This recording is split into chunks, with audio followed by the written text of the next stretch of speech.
It's The World This Week, 7 days, 4 Paris-based correspondents, 1 hour. The World This Week in partnership with the Daily Beast. Joining us, Pierre Aski, International Affairs column for flagship French public radio station France Inter. How are you? Good evening, I'm fine. Nice to see you in person. And I'm happy to be back in this studio, yes.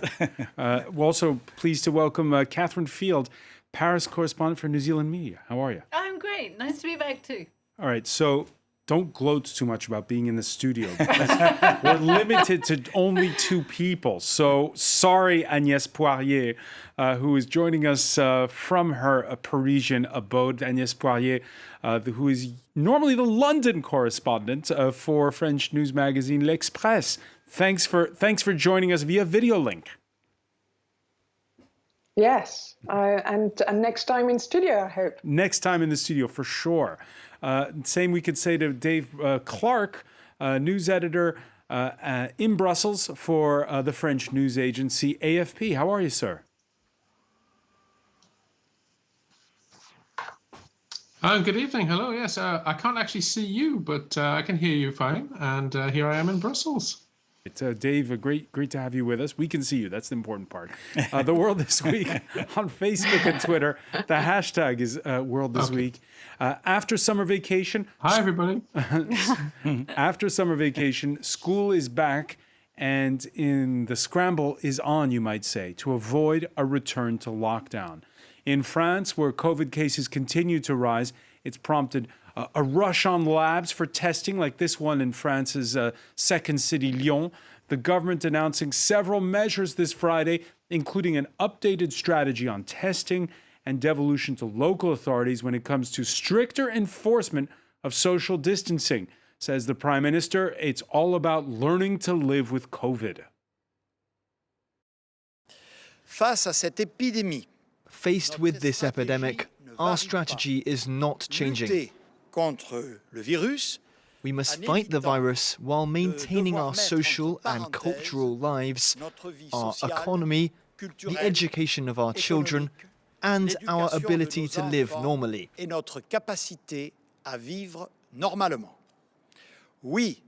Yes, the virus will still be there for several more months, and we must be able to live with it without having to resort to another national lockdown. Dans une logique de confinement généralisé. How to avoid a national lockdown? Is this the right approach, Pierre Aski? You know, there's been a big shift in the emphasis. In March, we had the doctrine was everything for health, and we forget about the economy. So we closed everything, we stopped the economy for 2 months to save lives. That was the official motto. And today we see a very different balance between health and the economy. And the emphasis is we don't stop the economy because we cannot afford another lockdown. So first of all, we are probably better prepared mentally maybe to the situation. And what the Prime Minister has said is that the emphasis is on local decisions. So cities like Marseille and Bordeaux, which have had bad figures in the last few days, will have their own measures, whatever they are. That's very un-French, isn't it? Normally the orders come from Paris. Yes, absolutely. It must be very painful for national civil servants. But don't forget that the Prime Minister is himself elected in a small city in the south of France, and that's one of the reasons he's there as Prime Minister, to change this kind of centralized culture. I think you're right. That's been the message that Emmanuel Macron has come out with for about the last month, is we have to live with it. This isn't going to go away. You've got to take responsibility. It's in your best interest to make sure you protect yourself, because if you're protected, the economy is protected and the rest of society is protected. And I think he's just pushing that through. Is the message getting through? Well, perhaps in some parts of France, but certainly in Paris, of an evening when you see young people out by the Canal Saint-Martin, or you see people out just in cafes, not social distancing, not wearing masks. Clearly, it's not getting through to everyone it should get through to. Agnès Poirier, is there a shift, you'd say, in the way the government's handling it? In the UK or in France? France. Say that again, I didn't hear you. Is there a shift? In France? Yeah, is there a shift in France in the way the government's handling things? Well, no, I agree with Pierre actually when he said that the shift, there's been a shift from saving hospitals and now we're trying to save the economy. Also, remember, a lot of us went half mad in lockdown, especially probably a lot of Parisians in their small flats and are having to do homeschooling as well as working from home. So it's also, and it's very much the case in the UK where they emphasize that it's a mental health issue, actually, much more than it is emphasized in France. It's also a question of, I was very struck by what Jean Castex said earlier today, because he really left it to the responsibility, individual responsibility, if you like, of citizens. It's if you're old, if you're vulnerable, well, pay high attention to what you're doing, which is in a way a quite British thing to do. Was in Britain this week, the limitation of gatherings to 6 people indoors or outdoors is actually provoking a rift within the Tory party, because there's the libertarian wing of the party. And if you look at the papers, the British papers today, they are up in arms against those restrictions. They wish they were French in a way today. All right. Yeah, we heard the UK Prime Minister Boris Johnson weighing in on Wednesday. In England, from Monday, we're introducing the rule of 6. You must not meet socially in groups of more than 6, and if you do, you will be breaking the law. This will apply in any setting, indoors or outdoors, at home or in the pub. Dave Clark, how did that land when you heard that? You're asking me? Well, sitting in Brussels, I noted the rule of 6. Here we have a rule of 5. And it's more honoured in the breach than the observance, I'm afraid. One of the British newspapers that Agnes was talking about, the Daily Telegraph, has called Johnson's measures the Belgian model. And we have a tighter lockdown. We are supposed to remain within social bubbles of only 5. The extent to which this is being observed is debatable. The system here is slightly complicated by the fact there hasn't been a majority government here for more than 2 years. And so there's nobody under any political pressure. The decisions are coming from a scientific committee. You could argue about whether that's democratic, but it's not populism that is motivating this.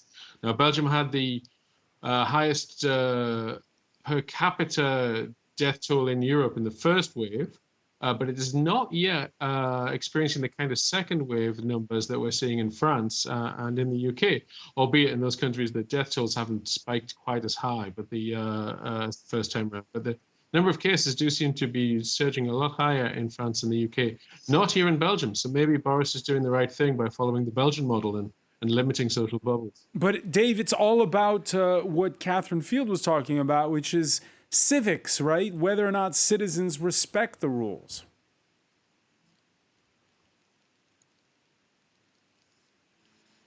Yes. I wore a mask today in the office. Some of the time. So the tighter the rules are, the harder they are to obey all the time. The social bubble, what happens if there is overlapping in the household? My son's gone to see 2 of his school friends tonight, and he will presumably return home tomorrow. Do I add those 2 school friends to my social bubble, or do I exclude my son on his return? I'm not quite sure how that's going to play out over time. But it's true that we are not having the same increases we have seen over the border in France. The tighter the rules, Agnès Poirier... Unless we're just not testing. The tighter the rules, Agnès Poirier, the harder it is to follow them. Hence, we had this announcement today that actually the self-isolation period in France would be cut in half. It would be 7 days instead of 14, but you better respect those 7 days. Well, it's probably wise. I think they saw that 14 days was not respected, and also scientific advice says that the first 7 days are key and essential. You could also ask the same question about the quarantine measures in the UK, because they are so drastic and they seem to be quite cosmetic, because there's hardly enough police enforcement. So, I mean, so far I think only 2 people have been fined for not respecting those quarantine incoming travellers to the UK.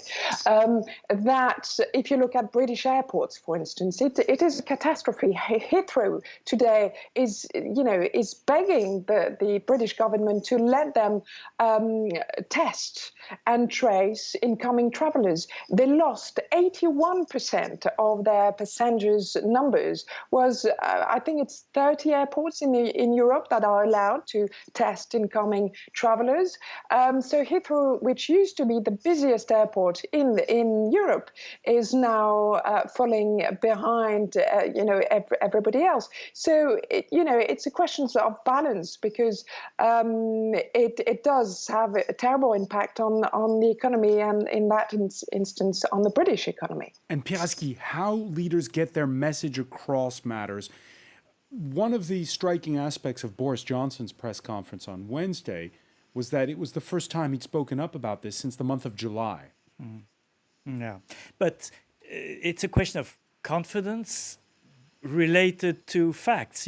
When the Prime Minister here talks about the testing, it's true that the testing has increased, but when you see the queues in the streets of Paris, it's damning. You have to wait sometimes 6 hours to get tested. So there is this irritation, and the mental impact that he was mentioning during the confinement is a different way now. Earlier today, I was supposed to meet a friend who lives in Lille and who had come to Paris for business.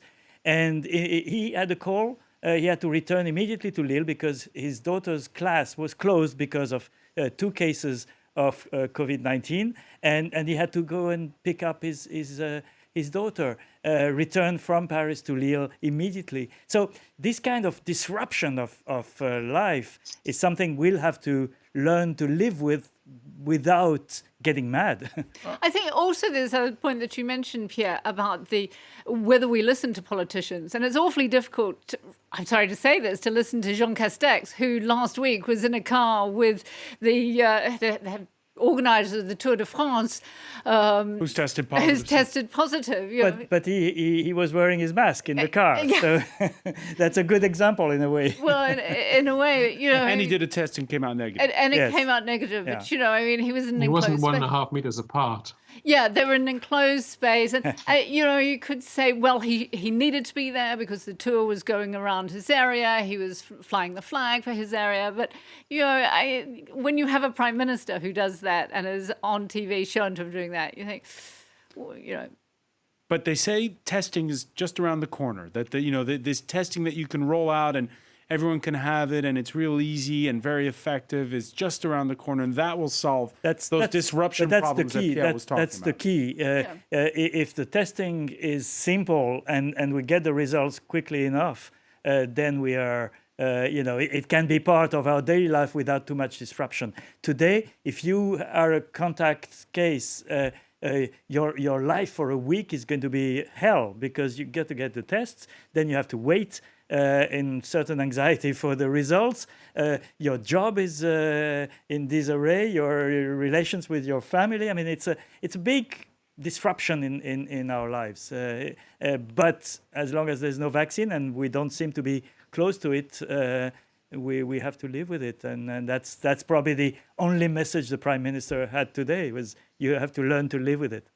All right, with Boris Johnson's handling of the COVID crisis, as Agnès was saying, coming under fire, well, how about changing the conversation? Let's talk about Northern Ireland instead.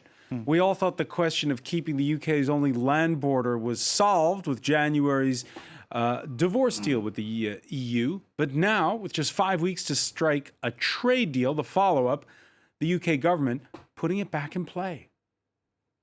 Yes, this does break international law in a very specific and limited way. We are taking the power to disapply the EU law concept of direct effect required by Article 4 in a certain very tightly defined circumstances. And there are clear precedents for the UK and indeed other countries needing to consider their international obligations as circumstances change. Dave Clark, let's cut to the chase here. Are people really outraged in Brussels, or do they just see this as a bit of bluster?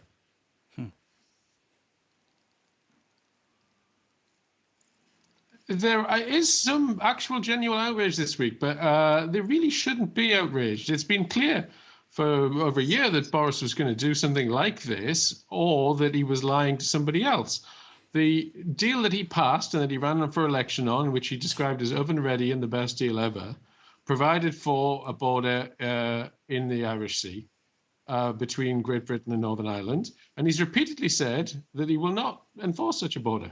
So everyone in Brussels knew that he was lying. They thought, however, that he was lying to the British people in Parliament and that he would end up enforcing this deal that he signed.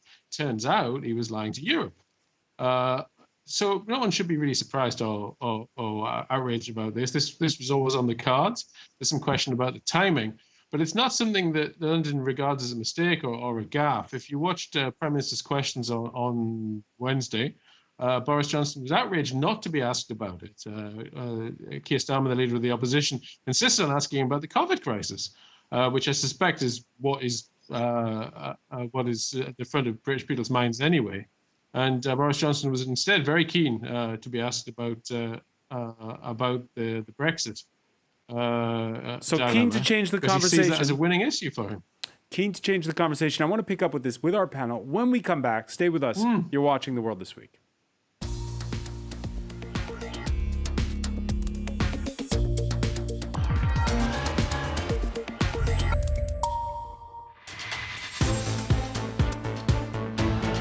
Welcome back, or welcome if you're just joining us. It's The World This Week. The World This Week in partnership with The Daily Beast. Joining us is Pierre Hasky, who is international affairs columnist at French flagship public radio station France Inter. Catherine Field, correspondent in the French capital for New Zealand media.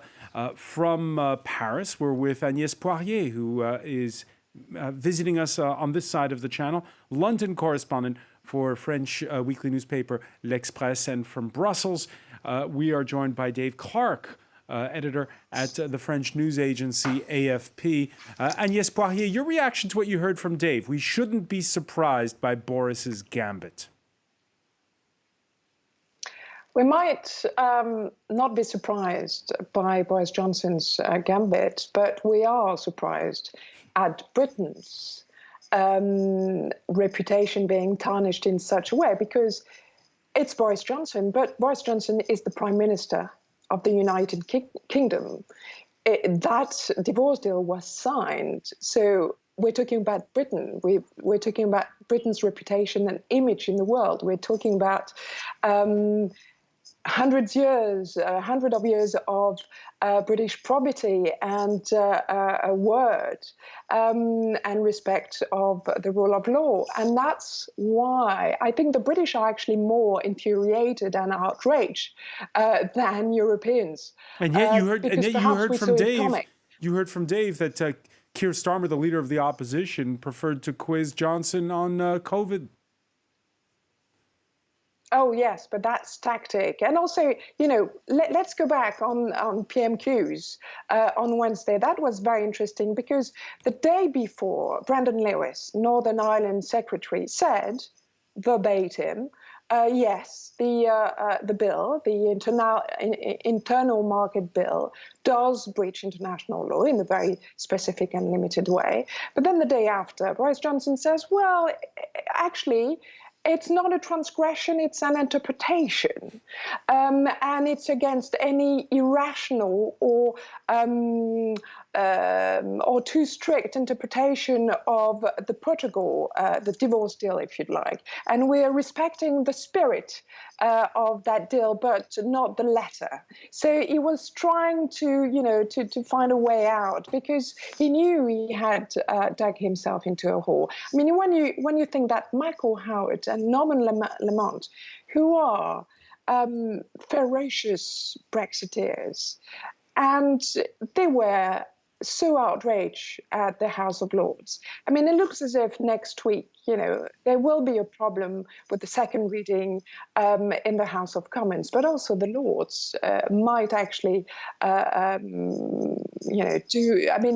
just amend, if you like, the bill so that it doesn't breach international law. Which could be part of the gambit. Again, touching the issue, revisiting the thorny issue of Northern Ireland and those Good Friday agreements that keep the peace there is always the political third rail, and the strong reactions coming not just from the continent. The news has also crossed the Atlantic. This is not anything we've hidden under a bush. There will be no bilateral U.S.-UK agreement if the Good Friday Accords in regard to the border are changed.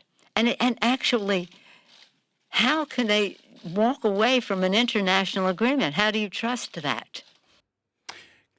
Reminder in her statement, actually, that it's not the President of the United States that decides on trade deals, but they have to be ratified by Congress, Catherine Field. They do, and I completely agree. The breaking of international law is absolutely jaw-dropping. I mean, who would think, yes, we're used to the UK within the EU coming up with last-minute changes and holding everything up within the EU. They've done that ever since they joined the EU, and now they're doing it after they've left.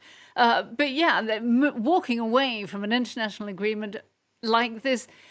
I think on the one hand, it shows that we haven't heard from them recently, but the hardline Tory European Research Group are clearly still in the ascendancy. They've still got Boris in the corner, and that he's got to keep them on board. So yeah, we're in uncharted Even though territory. he's got that big majority in Parliament. Well, there's a lot of Tories who aren't going to vote for the bill next week, they've said, but yeah, he still needs to keep that whole group of European skeptic MPs on his side. Final word on this, Pierre Haski, are we reading this right on this side of the channel? It's a bit unreal seen from Paris, because we thought at least we are done with the days of the Tory party split and the impossibility to get anything voted positively in the Commons was over, and that at least Boris Johnson, whether we liked it or not, had a majority and had a clear mandate, and we're back to square one in a way, and that's amazing. And to be very honest, people here don't care about all this. I mean, you look at Le Monde today, it's deep down within the paper. It's not front page news what's going on in the UK. And that should say something to... Even though we're 5 weeks from the deadline for the trade deal? Yes, absolutely. But this has been kind of 3 years of madness, and I think people are fed up with it. If it has to be no deal, let it be no deal. I'm not talking of people who are involved, negotiators or business people who have something at stake, or fishermen, for example, who really have something to lose in it. But the general public... whether it's in the UK or here, people are more interested in the COVID on both sides of the channel than in this issue. And that should say something to the politicians in the UK, that they cannot play on European divisions as they've tried time and time again. All right. It was the week China and India, for the first time in decades, fired warning shots at their disputed border high in the Himalayas, where tensions with Taiwan over military exercises rose, and where the acrimony with Australia went up another notch. Amid trade tensions and blunt talk over Hong Kong, the last two journalists working for Australian media had to be exfiltrated to avoid interrogation. Their exit ban lifted only after they agreed to interviews with Chinese police in Australian diplomatic missions. The stated motive? Part of the probe over the arrest for alleged national security reasons of another Australian journalist, Cheng Lei, who works for the English language station of Chinese state broadcaster CGTN. But what did those two journalists know about Cheng? So I believe the whole episode was really more one of harassment of the remaining Australian journalists rather than a genuine effort to try and get anything useful for that case. Because in the end, we had quite a wide-ranging discussion with the police. It touched on things like Australia-China relations. It touched on things like, did you ever report on the Hong Kong national security law? What sort of channels of information did you go to? But it seemed to me the two of us, Mike Smith and myself, were kind of odd people to interview or interrogate if it was really just about that case. So, Catherine Field, it's just about getting the journalists out of the country? Yeah, there's no more Australian journalists left in China now. There are no American journalists left reporting on the ground in China. President Xi has got what he wants. There's no internal scrutiny of what's happening in China by foreign media from either Australia or the United States. But I think it's too simple, though, to have this simply as a dispute with journalists. Australia and China they've been concerned in Australia for a long time about China. They're worried about China, what it's getting up to in the South China Sea. There's been trade disputes. And there really are serious concerns. I hear from Europe, we don't really notice them, but there are serious concerns about the Chinese influence throughout, specifically the Pacific, and also what it's doing in the South China Sea. So you have to look at it more as these are two big nations in the Asia-Pacific region that have been at one another's throat. But at the end of the day, I mean, I don't know what Pierre thinks, but be interested to hear, no journalists there, no Australian journalists. 17 foreign journalists have had to leave China since the start of 2020. I was a correspondent in Beijing for 5 years. Not a single foreign journalist was expelled or didn't have a visa renewed during that time. And now it has become the trend that you kick out journalists. But as I agree with Catherine, it's a wider issue. China has developed a nasty policy of when there's trouble with the country, they get on another way of dealing with that country. Canada arrested the daughter of the founder of the CEO of Huawei, the telecom company, and you have two Canadians who are hostages, because there's no other word, in China. One of them is a researcher with the International Crisis Group from Brussels. They've been held for 640 days without access to a lawyer or to their families. So with the US, as Catherine said, the New York Times, Washington Post, and Wall Street Journal have been expelled as a tit for tat because the US administration canceled some visas for Chinese journalists. Now it's Australia. There's reprisals to the Czech Republic because the chairman of the Senate went to Taiwan.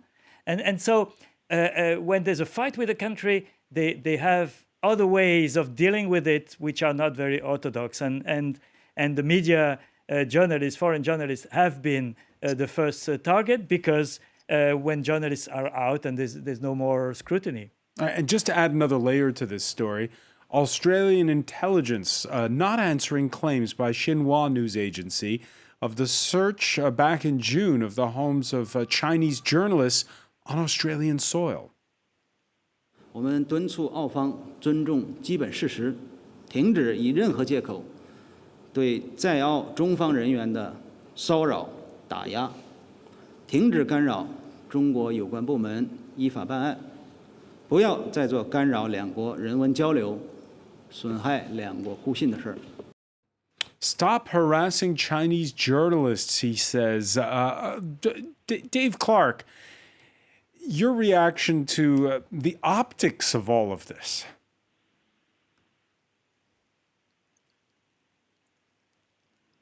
I'm not sure if the optics matter anymore. I think this is why these things are happening. What is the cost to China to appear to not be cooperating with international freedom traditions?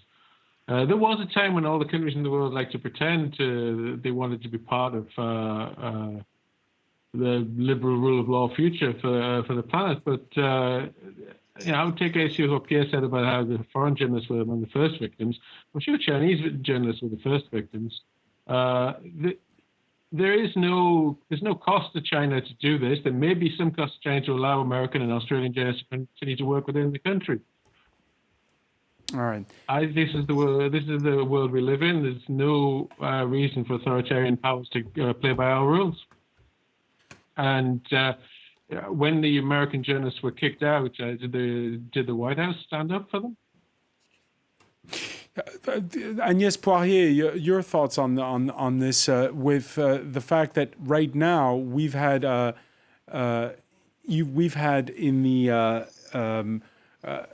we've seen since the start of the COVID outbreak a lot of blowback against China. Do you agree with Dave when there's this idea of that there is no with David there's the idea that the Chinese don't care? Well, you talked about optics. I'm quite disagree. I think I'm not sure about optics, but at least there's a subtext. And, China has changed in the last, 8 years, 2012, and it's to do with Xi Jinping, basically a very domineering, overbearing figure, dictatorial within Chinese borders and very aggressive outside. And basically, if you criticize China or Chinese policy, you're up for retaliations of all kinds, hacking, political, economical, and that's what we're seeing with journalists, for instance, which are easy targets. When you think that Australia now doesn't have any media outlets in Beijing for the first time in 40 years, it tells you something. And also what is interesting is that China now thinks that the West is not what it used to be. The West, the Western world, is in the grip of decadence. And it doesn't, and it's difficult to actually blame them. And that's how they view the West. They don't respect it so much anymore. So basically, they are not, mincing words or caring much.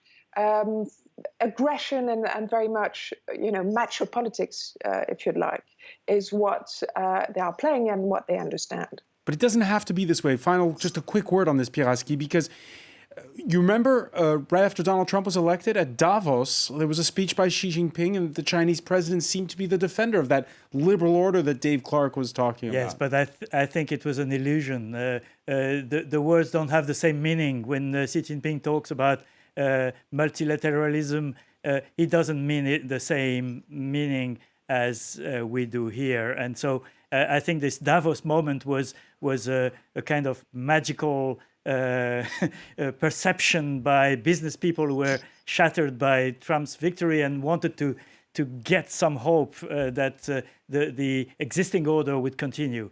But I think this was over.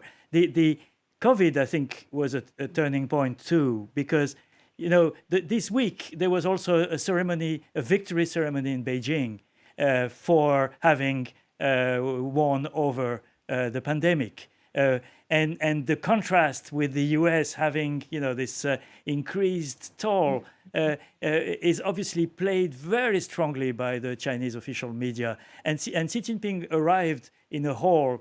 It reminded me really of images of Mao 40 years ago. It was exactly the same kind of standing ovation, of adulation, of having one key leader saving the nation and leading us to shining future. If I could just add one more thing which we haven't discussed, is that China is furious with Australia for coming up with this idea of an international investigation into the outbreak of COVID in Wuhan. They really do feel it goes back to what China has always said. Don't interfere with us internally. Leave us alone. We know what we're doing. And they're absolutely livid that someone they thought was on their side because of trade would do this to them. All right, before we go, their engagement was big news. U.S. jeweler Tiffany's, which inspired Hollywood's most iconic window shopping scene, agreeing to a $16.2 billion sale to French luxury giant LVMH back in the fall. Now, even though they've never exchanged wedding rings, already they're in divorce court. Tiffany's suing to keep the deal alive, even though the French say they have no choice because of a rare intervention by the foreign ministry, which points to the current trade tensions with the Trump administration, Catherine Field. The only people that are rubbing their hands on this at the moment are the lawyers. This is going to keep lawyers busy for a very long time. No one is buying Tiffany jewelry or anything Tiffany at the moment. That whole market, because of COVID, has disappeared. And these lawyers, they're going to be so busy. And of course, there's that other aspect of, because of the possibility of trade sanctions and new tariffs, especially if there is a second Donald Trump administration.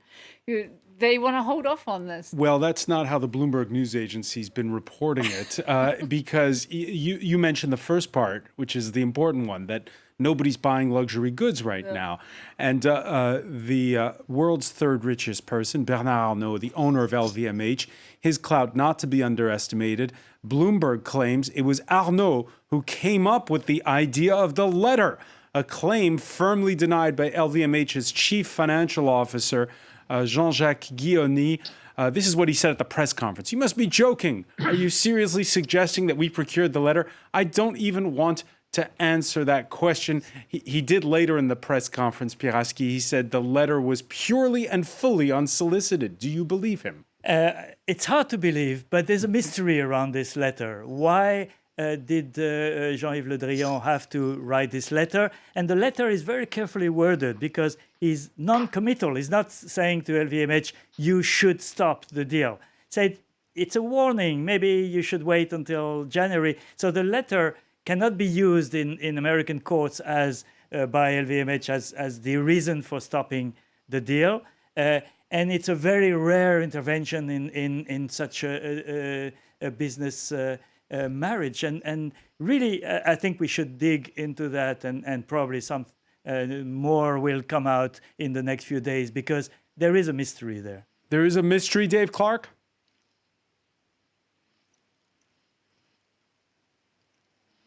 There's a mystery, but in common with many of the things we've been talking about this week, the old rules don't always apply. And did they ever really apply? The countries compete, countries try and create champions, and countries use mercantilist policies to battle each other. And sometimes foreign policy and strategic policy takes the upper hand over commercial policy. How does this inform your view of Bernard Arnault, Agnès Poirier?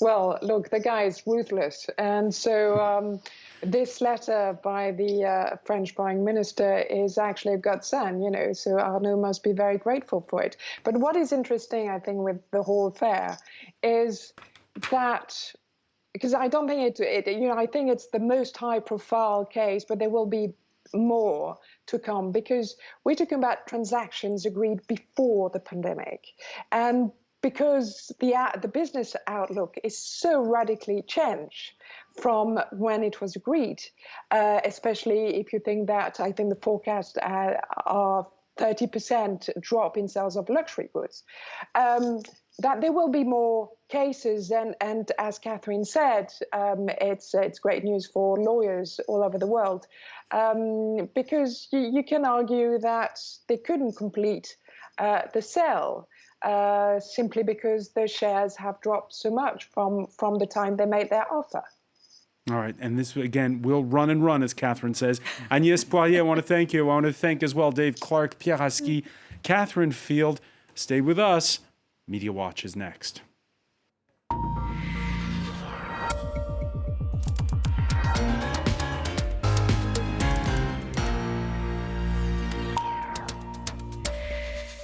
And we say hello to Catalina Marchand. Hello, Francois. How are you? As we clean the station there. Yes, it's what we have to do in these days.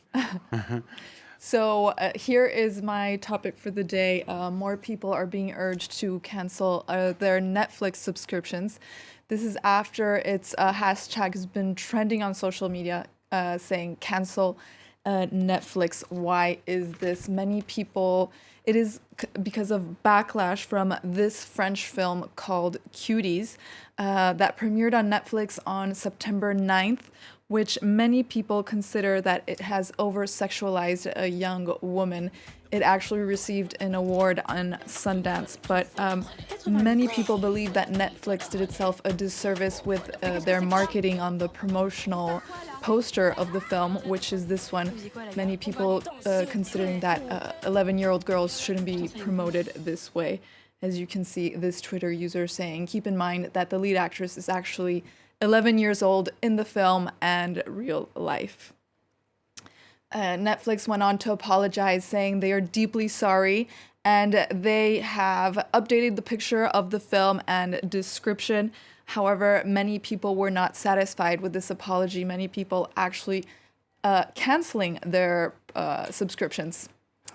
A little dubious, because we've seen drives in the past to cancel Facebook, to people to get off Facebook and this sort of thing, and they all say they're doing it, but they don't really. Yes, it's a bit about the cancel culture, people removing their support for public figures because of their opinions. So a bit on that debate, Francois. All right, we'll be talking about it more in upcoming editions. I want to thank you so much, Catalina Marchant. There'll be more coming up later. I want to thank our panel once again, and thank you for joining us here for The World This Week.